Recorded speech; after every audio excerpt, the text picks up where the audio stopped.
Et si nos cicatrices, ces marques laissées par les épreuves les plus difficiles, étaient en fait la source de nos plus grands super-pouvoirs? C'est une idée assez surprenante et c'est celle qu'on va explorer ensemble. On a tous cette image en tête, n'est-ce pas? Une épreuve difficile, ça nous brise. Mais et si on voyait les choses autrement? Et si le but n'était pas de nous détruire, mais au contraire, de nous reconstruire? De nous rendre encore plus solides qu'avant? Pour répondre à ça, il faut d'abord s'attaquer à une idée très ancrée dans notre culture. Commençons par la vision classique du traumatisme. L'histoire, on la connaît par cœur. Un traumatisme, c'est une fracture. On se sent brisé, comme si quelque chose s'était cassé pour de bon. C'est l'idée d'une faiblesse qui reste, d'une blessure qui ne guérit jamais vraiment complètement. Ok, mais et si cette histoire était incomplète? La psychologie moderne, elle, nous propose une autre lecture. Un concept vraiment puissant qui change toute la donne. On appelle ça la croissance post-traumatique. Alors, la croissance post-traumatique, qu'est-ce que c'est exactement? Eh bien, c'est un changement psychologique, mais un changement positif qui arrive après une épreuve, une adversité.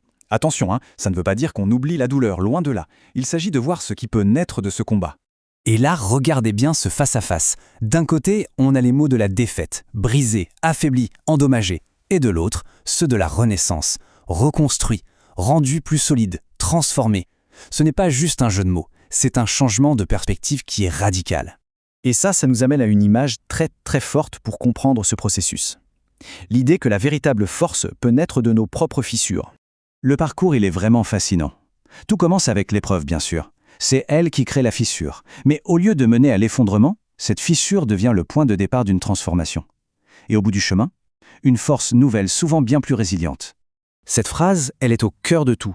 Il faut vraiment l'entendre. Ce n'est pas malgré les fissures, mais bien grâce à elles que la plus grande force a jailli.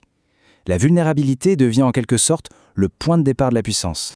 D'accord, mais alors, concrètement, elle ressemble à quoi cette nouvelle force?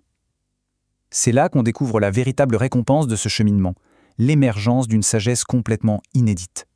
Alors voilà, ces fameux super-pouvoirs. D'abord, une solidité intérieure, une résilience plus grande qu'avant même l'épreuve. Et ensuite, une sagesse nouvelle, une compréhension plus profonde de la vie, le genre de sagesse qu'on ne trouve dans aucun livre.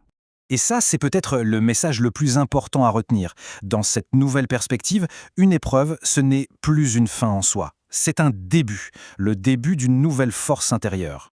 Ce qui nous laisse avec une dernière question à méditer. Est-ce que nos cicatrices ne sont que le témoignage d'une blessure passée, ou bien sont-elles la carte au trésor qui nous mène à notre plus grande force? La réponse pourrait bien tout changer.